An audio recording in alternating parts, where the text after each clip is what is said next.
오늘 말씀은 삶에서 증명됩니다.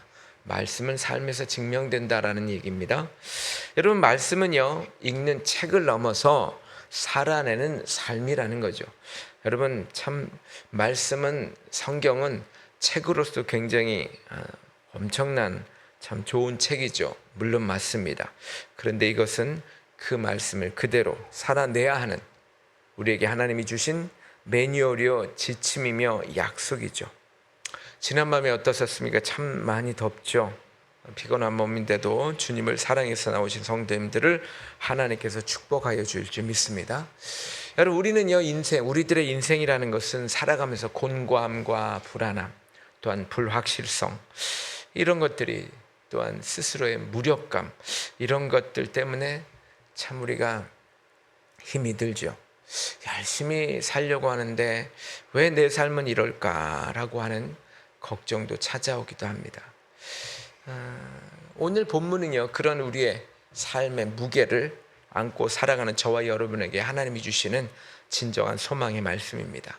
오늘 이 말씀은요, 예루살렘 멸망 후에 그 남아있는 자들이 있었을 것이 아닙니까? 근데 그 남아있는 자들이 회개가 없어요. 그리고 기득권, 오늘 말씀드리겠지만 그 기득권을 주장하면서 있고요. 또한 백성들은 에스겔의 말씀을 들어야, 에스겔을 통해서 하나님의 말씀을 듣지만 아무도 듣기만 할 뿐 행하지를 않는 거예요. 그래서 하나님은 이 삶의 변화가 없는 그 겉모습을 하나님께서 오늘 지적을 하십죠. 그리고 결론은 뭐냐면, 그러나 너희들이 행하든 행하지 않든 내 말은 다 모두가 다 응한다, 다 이루어진다 라고 하는 것을 오늘 경고하시고 말씀하십니다. 여러분, 오늘 말씀은요, 결국은 하나님은 겉모습이 아닌 저와 여러분의 진짜의 마음을 원하십니다. 하나님은 저와 여러분을 다 아시죠. 온전히 아십니다. 그래서 오늘 이 말씀 가운데 우리의 마음을 숨김없이 내어놓고, 그래서 하나님의 말씀을 통해서 소망을 얻기를 간절히 소망을 드립니다. 첫 번째는요, 말씀은 삶으로 증명된다고 하는데 오늘 착각을 버리라는 거예요. 착각을 내려놓으라는 거예요. 여러분, 착각에서 벗어나서, 어떠한 착각일까요? 오늘 보면 이 착각에서 벗어나서 하나님을 진심으로 바라보라는 거죠. 오늘 21절에서 29절 다 읽지는 않겠지만 24절 한번 읽어보겠습니다. 인자야, 이스라엘의 이 황폐한 땅에 거주하는 자들, 아까 그랬잖아요, 남아있는 자들이 말합니다. 아브라함은 오직 한 사람이라도 이 땅을 기업으로 얻었느니 우리가 많은즉 더욱 이 땅을 우리에게 기업으로 주신 것이 되느니라, 이렇게 말한다는 거예요. 여러분, 예루살렘이 참혹하게 무너졌다고 이제 이들에게 왔어요. 이들이 포로로 끌려갔잖아요. 이 절망적인 소식이 바벨론 포로지에 도달했어요. 이 도성은 잿더미가 되었다고 그러고 성전마도 파괴됐다고 그러고, 이 절체절명의 순간. 근데 문제는 뭐냐면 이 남아있는 자들이 그렇게 말하는 거예요. 이 자신들의 처지를 회개하기는 거죠. 왜 이 성전이 무너졌는가, 왜 이스라엘이 무너졌는가라고 돌아보지 아니하고, 아브라함 한 사람에게도 이 땅을 선물로 주셨는데 우리 이렇게 많은데 하나님이 분명히 이 땅에 우리에게 주실 것이다, 이 땅의 주인은 우리다, 한마디로 이렇게 말할 수 있어요. 쥐뿔도 없는데. 자신들만의 논리로 스스로를 위로하고 그 당위성을 찾고 있는 것이죠. 그래요, 하나님께서 아브라함에게 오래된 얘기죠. 바로 이 포로되기 전이니까, 훨씬 오래전이니까 분명한 약속 주셨어요. 이 땅을 주겠다, 가나안 땅을 주겠다. 그런데 하나님은 이 은혜로운 약속을 이상하게 이렇게 비틀었어요. 자기 마음대로 살면서 우리는 아브라함의 자손이야, 무조건 잘 될 거야, 절대 망하지 않아, 이렇게 말한다는 거죠. 자기들의 헛된 욕심과 이기적인 행동을 합리화하는 거죠. 그래서 결국은 한마디로 하나님의 사랑을 못 받는 거죠. 근데 이들은 왜 그랬냐면, 왜 이들은 잘못됐냐면, 그래요, 아브라함의 자손 맞죠, 틀린 얘기 아니에요. 그런데 그들의 삶은 아브라함의 자손으로 살지 않았어요. 그들의 삶 속에는 거룩한 법, 사랑의 법, 내 이웃을 내 몸과 같이 사랑하고 하나님을 사랑하라는 이 법 다 무너뜨렸어요.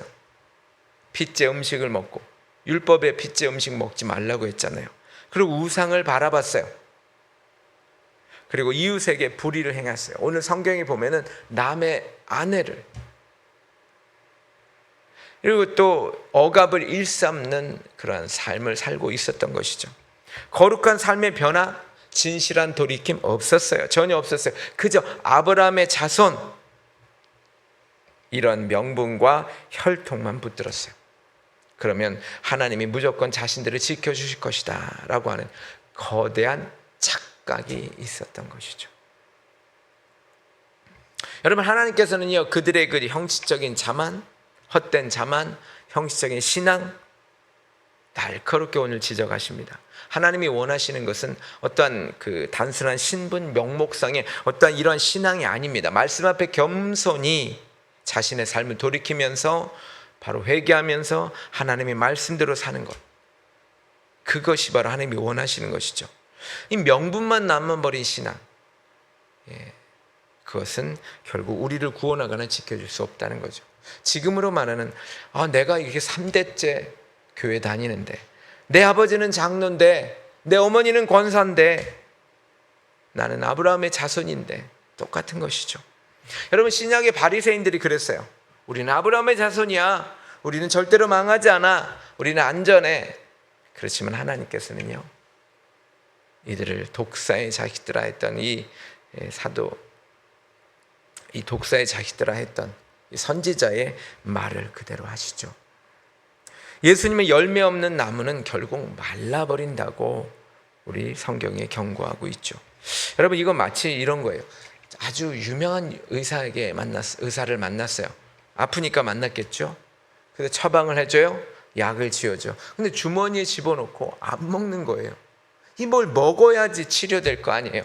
나는 약을 갖고 있어. 나는 용한 의사에게 갔어. 교회를 오래 다녔다는 신앙의 영수증?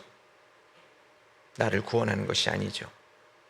그 약을 먹고, 직접 먹고 하나님과 함께 실제적인 삶을 나누는 것, 실제적인 삶을 사는 것, 그것이 바로 하나님이 원하시는 것이죠. 마태복음 7장 21절입니다. 나더러 주여 주여 하는 자마다 다 천국에 들어갈 것이 아니요 다만 하늘에 계신 내 아버지의 뜻을 따르는 사람, 뜻대로 행하는 사람, 그 사람이 들어가는 것이죠. 이 말씀을 입으로 외치는 것보다 중요한 것은 그 말씀을 하나님의 마음을 하는 것, 그 말씀을 주신 하나님의 마음, 하나님이 왜 이 말씀을 주셨나, 이 말씀 그대로 사는 것, 그것이 바로 하나님이 원하시는 것이죠. 저와 여러분의 신앙의 경력, 직분, 이것이 저와 여러분을 구원하지 못합니다. 오늘 아침 이 겉모습을 내려놓고 나를 진심으로 사랑하시는 하나님 앞에 솔직하게 진심으로 우리가 회개하면서 나가서 우리 말씀대로 사는 저와 여러분 되시기를 간절히 축복드립니다. 이렇게 착각을 버려야 돼요. 자, 두 번째는요, 마음을 하나님께 두라는 거예요. 말씀을 듣는 데서 그치지 않고 마음을 하나님께 두라. 앞에서 나왔지만 오늘 30절에 보시면 이렇게 돼 있어요. 인자야, 내 민족이 담 곁에서와 집 앞에서 집 문에서 너에 대하여 말하여 각각 그 형제와 더불어 말하기를, 자, 가서 여호와께로부터 무슨 말씀이 나오는가 들어보자, 이렇게 말하는 거죠. 31절에 보면 내 말을 들으나 그대로 행치 아니했다고 그랬어요. 그리고 이는 그 입으로 사랑을 나타내어도 마음으로는 이익을 따름이라. 여러분, 백성들이 이제 다 에스겔 선지자의 앞으로 나와요. 왜? 말씀을 들으려.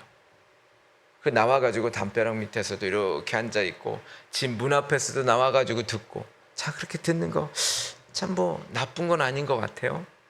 자, 가서 하나님께서 이 에스겔 선지자를 통해서 뭐라고 말하는지 좀 들어보자, 이렇게 생각을 할 수도 있었겠고요. 또한 그래, 우리는 하나님의 말씀이 중요하니 듣지라고 그래요. 다 같이 가서 듣자. 말씀 좋잖아. 이렇게 말한다는 거죠. 그래요, 여러분. 그들에게 에스겔의 설교는요, 참 어떻게 보면 참으로 듣기 좋은 무대였죠. 아름다운 음성으로 고운 노래를 부르면서 여러분 악기를 아주 잘 연주하는 음악가가 있다고 합시다. 유명 음악가의 공연이 있다고 합시다. 그래요, 그것을 감상하는 거. 여러분 들으면 얼마나 좋아요. 와, 음악 좋구나. 자, 선지자의 그 선포된 말씀을 들으면서 와, 맞아 좋은 얘기야. 감탄해요. 즐거워해요. 그 말씀의 풍성함에 고개를 끄덕여요. 맞지. 그 명설교에 감동하고 종교적인 만족감을 누려요. 내가 이렇게 말씀을 들었지. 나는 이렇게 좋은 얘기 듣고 다녀. 그러나 화려한 관객의 모습 뒤에 숨겨진 그들의 진실은 너무너무 참담했다는 거예요. 지금 그 무대를 보면서 와 있는 그 관람하는 그 관객의 그 뒷모습, 그들의 귀는 하나님을 향해 그래요, 열려 있어요. 열려 있는 듯해요. 그러나 그들의 마음은 온통 세상의 탐욕, 자신의 유익, 거기에만 고정되어 있었다는 것이죠. 그래요, 말씀을 듣고 감탄할지언정 단 한 걸음도 그 말씀대로 살아내지를 않았어요. 말씀을 향한 경외감, 순종의 결단, 이게 없는 것이죠. 그저 말씀을 내 지적인 호기심을 채우는 거죠. 자, 교회 가면 좋은 얘기, 맞는 얘기 듣는 거거든요. 그러면서 맞아, 나는 이런 좋은 얘기를 들었어. 그저 이것은 그냥 일주일 살다가 교회 취미생활로 오는 것이죠. 종교적 감상을 소비해 버린 거죠. 여러분, 제가 그 89년도에 미국에 잠깐 한 달 정도 이렇게 공연 연출하면서 잠깐 왔었어요. 그때 보니까 교회에 보니까 주일날 어느 교회를 갔는데 많은 젊은이들이 왔더라고요. 근데 제가 놀랐던 거 뭐냐면 다 나가서 막 담배 피고 이래요. 그래서 제가 목사님께 물어봤어요. 아니, 저분들은 여기 와서 담배 피고 왜 그래요? 그랬더니 아이고, 참 미국에 유학을 왔는데 어디 가서 한국 음식 먹을 데가 없으니까 여기 와가지고 밥 먹고 이렇게 간다고. 그래도 저 사람들도 말씀을 듣다 보면 또 변화되지 않겠냐고 우리 목사님 그런 얘기를 하시더라고요. 그러니까 김치 먹으러, 밥 먹으러 주일날 그래도 교회는 오는 것이죠. 그렇지만 그들의 마음속에는 아직 하나님이 살아있지 않은 것이죠. 여러분, 하나님은 말씀을 삶으로 나타내지 않는 이 껍데기 연극, 말씀을 내 삶으로 조명하고 내 기득권을 흔들 때는 조용하다가, 뭐라고 하면 조용하다가 듣기 좋은 소리만 하면 기뻐하고, 이것은 하나님을 예배하는 것이 아니라 자기의 만족을 예배하는 것이죠. 하나님이 말씀을 주신 이유는 기뻐하고 손뼉치라고 주신 것이 아니라, 관람하라고 구경하라고 주신 것이 아니라 내 마음의 보좌를 내려놓고 그 하나님의 말씀을 가지고 하나님께 그 삶을 드리라고, 말씀을 듣고 그 삶으로 살아서 내 삶을 하나님께 드리라는, 영적 제물로 드리라는 그 사랑의 초대라고 하는 것을 우리는 잊지 말아야 될 줄 믿습니다. 여러분, 성경에서 씨 뿌리는 비유 나오죠. 그 중에서 가시떨기 그 밭에 나온 그 밭에 심어진, 밭에 떨어진 그 말씀이 있었어요. 그런데 성경에 보면은 그 말씀을 받아서 감동합니다. 와, 좋은 씨다, 좋은 말씀이다, 기쁨으로 받아요. 그렇지만 마음의 중심은 여전히 세상의 염려와 재물의 유혹, 탐욕, 이익, 거기에 두었기에 결코 결실하지 못한다는 것입니다. 그래요, 말씀을 듣는 순간은요 감격이 있어요. 그렇지만 삶의 순종으로 이어지지 못하니까 결국 나중에 어떻게 됩니까? 열매를 맺지 못하고 시들어지는 것이죠. 이스라엘 백성들은요, 아무리 좋은 음악을 듣고 감동하고 눈물을 흘려도요, 연주회가 끝나면 다시 일상으로 돌아가는 그 음악회의 관람객과 같던 것이죠. 그래요. 말씀을 감상하는 음악이 아니라 내 삶을 살리는 생명의 양식이 못 되었다라고 하는 것입니다. 야고보서 1장 22절입니다. 너희는 말씀을 행하는 자가 되고 듣기만 하여, 여기 참 중요한 것이 있어요. 자기를 속이는 자, 자신을 속이는 자. 그러니까 말씀을 행하는 자가 되어야 되는데 말씀을 들었어요. 행하지 않으니까 자신을 속이는 자가 됐다고 그래요. 나가 하나님을 속이는 자죠. 말씀을 듣고 고개를 끄덕끄덕하는 것만은요, 내 세상의 삶의 걱정과 불안이 사라지지 않습니다. 그 말씀을 내 마음에 채우고 나아가 그 말씀대로 살아야 된다라고 하는 것입니다. 여러분, 오늘도 우리는 이 말씀을요, 한 구절이라도 붙들어 가야 될 줄 믿습니다. 품으십시오. 그리고 마음의 중심을 탕욕이 아닌 하나님의 은혜로 살아내려고 노력하는, 그래요. 살다 보면 그 말씀대로 다 살지 못해요. 그렇지만 그 살려고 노력하는 그 마음을 하나님은 아신다라고 하는 것입니다. 저와 여러분이 하나님께 마음을 들으시기를 간절히 축원을 드립니다. 자, 그렇다면 여러분, 마침내 우리의 삶에서 하나님의 말씀을 어떻게 역사하실까요? 세 번째입니다. 말씀은 반드시 이루어진다는 거예요. 33장 22절입니다. 이 말씀 보면 내 말을 듣고도 행치 아니하거니와. 근데 33절에 오늘의 결론입니다. 그 말이 응하리니. 백성들의 에스겔 선지자가 이 지금 전하는 엄중한 경고의 말씀을요, 아까도 말씀드렸다시피 그저 스쳐 지나가는, 그저 아름다운 음악처럼 듣고 넘겨버렸어요. 자, 설교가 끝난 뒤 관계처럼 손뼉을 치고 돌아가서는 다시 무감각한 삶으로 돌아갔던 것이죠. 설마 그런 일이 있겠어?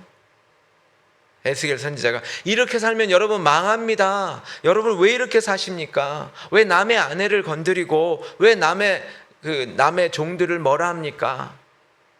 왜 여러분들은 그렇게 함부로 남을 판단하고 뭐라고만 합니까? 당신들의 안에 눈에 있는 들보는 왜 보지 못합니까? 이런 얘기를 하실 거 아니야. 에이, 그런 일이 일어나겠어? 이렇게 살다 보면 여러분 망합니다. 하나님이 가만히 있지 않으십니다. 그러면 이렇게 말합니다. 아이고, 오늘도 또 되게 강하게 위협하네. 그러고 그냥 돌아가서는 경홀히 여기는 것이죠. 그리고 나서 봐봐, 어제 우리 그렇게 살았지만 지금껏 아무 일도 없잖아. 하나님의 침묵을 자신의 안전으로 오해하는 것입니다. 여러분, 하나님이 우리가 큰 죄를 지으면 하나님이 그때 막 때리시면 우리는 아마 다 죽었을 거예요. 하나님은 참으시거든요. 회개하길 기다리시거든요. 그 하나님의 침묵, 기다리시는 그 기다림, 그것을 안전하다고 오해하는 것입니다. 그런데 여러분, 하나님은요, 이렇게 인간의 무관심, 냉소, 또한 자기를 속이는 것, 현실적인 어떠한 우리의 연약함, 그래요. 하나님도 아세요. 우리가 연약하다는 거 아세요. 그러나 결코 그런 것들에 하나님은 매이지 않고요, 결국은 백성들이 듣든 듣지 않든 받아들이든 외면하든 상관없이 하나님은 그 말씀이 반드시 응해지리라, 그 말씀이 반드시 이루어지리라고 단호하게 오늘 선언하십니다. 그래서 역사 속에서 나중에 보니까 지금은 지켜지지 않았지만, 그 말씀이 응해지 않았지만 결국은 응해지거든요. 언제 다 응해져요? 완전히 마지막 주님이 오실 때 응해질 거 아닙니까? 그럴 때 그들은 그렇게 생각하죠.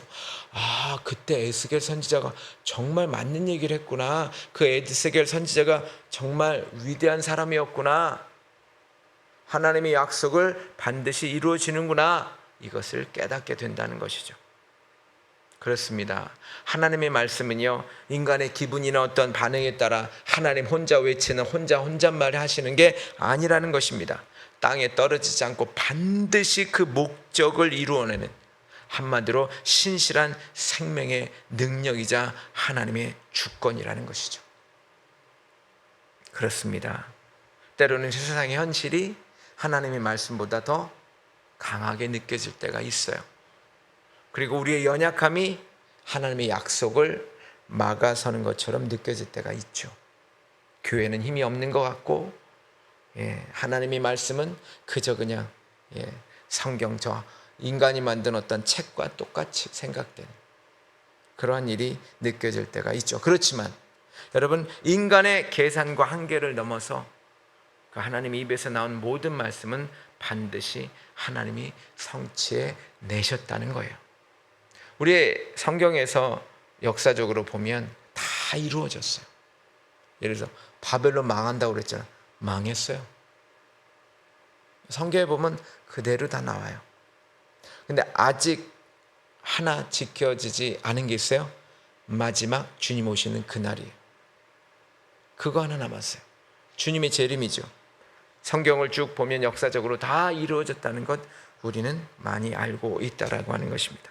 그래서 변하는 세상 속에서 우리가 붙들어야 될 유일한 영원함은 바로 하나님의 말씀뿐입니다. 여러분, 구약의 노아가 비 한 방울 내리지 않은 그때에 하나님의 말씀대로 그대로 그 말씀을 믿고 120년, 아니 100년 동안, 아니 70년 동안, 아니 50년 동안, 확실히는 모르겠지만 열심히 방주를 지었어요. 여러분, 그 방주를 지으려고 할 때 사람들은 비웃었어요. 그러나 결국 방주를 짓고 나니까 결국 하나님의 말씀은 정확히 그 비가 하늘에서도 쏟아지고 땅에서도 올라왔어요. 하나님의 말씀은 반드시 이루어진다라는 것이죠. 여러분, 씨앗을 보세요. 그 당장 눈에는 씨앗을 심어보면 당장 눈에는 아무것도 보이지 않아요. 하지만 땅 속에서는 이미 싹 틔울 준비를 하고 있는 거죠. 하나님의 말씀이 저와 여러분에게 떨어지면 그 말씀도 반드시 우리 안에 심겨져서 이것이 분명히 싹을 틔울 준비를 하고 열매를 맺게 될 줄 믿습니다. 베드로전서 1장 24절 25절 중요한 말씀을 읽어보면 푸른 마르고 꽃은 떨어지되 오직 주의 말씀은 세세토록 있도다. 세상의 모든 것들은 다 변화돼요. 풀처럼 마르고 꽃처럼 떨어져요. 그렇지만 다 사라져요. 하지만 저와 여러분을 사랑한다는 말씀, 오직 주의 말씀이라는 것은 주의 약속이잖아요. 주의 말씀에 꽉 짜면은 피가 나오고, 그 말씀을 우리가 자세히 보면 저와 여러분을 사랑한다는 말씀, 저와 여러분들을 구원하시겠다는 말씀, 그 사랑의 약속은 세세토록 절대 변하지 않습니다. 내 상황이 지금 당장 바뀌지 않는다고 낙심하지 마시기 바랍니다. 하나님께서는 저와 여러분에게 선한 그 말씀대로 분명히 신실하게 이루어 주실 줄 믿습니다. 오늘도 우리는요, 친히 저와 여러분의 삶을 이끌어 가신 하나님 앞에 우리 세 가지 결론 잠깐 읽고 나가죠. 처음에 말씀드립니다. 착각을 내려놔도요, 하나님 앞에 내 힘을 빼야 하나님이 은혜를 주세요.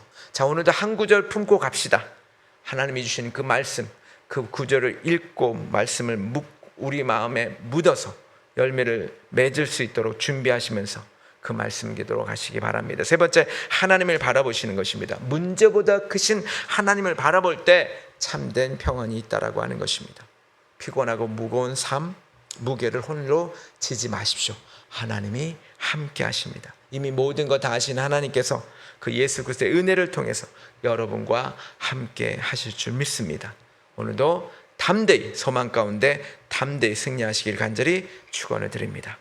기도하죠. 사랑과 은혜가 풍성하신 아버지 하나님, 오늘도 차가운 새벽 공기를 아버지 뚫고 주님의 보좌 앞에 나온 당신의 한 분 한 분 성도들을 축복하여 주시옵소서. 아버지, 우리는 때로는 우리가 헛된 신앙의 모양 속에 속아서 하나님, 내 힘과 내 명분을 의지하면서 살아왔음을 아버지 고백합니다. 하나님, 말씀을 들으면서 고개를 끄덕이며 감동을 받으면서도 정작 삶의 자리에서 내 욕심과 고집대로 살았던 것은 아닌지 주님, 우리의 연약함을 용서하여 주시옵소서. 하나님, 이 아침에 우리의 겉모습, 겉의 명분, 아버지 하나님, 이것을 모두 내려놓고 오직 주님 앞에 솔직하게 서기를 원합니다.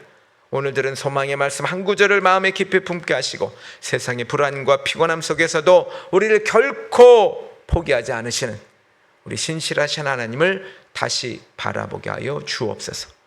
예수님의 이름으로 기도합나이다. 아멘. 주기도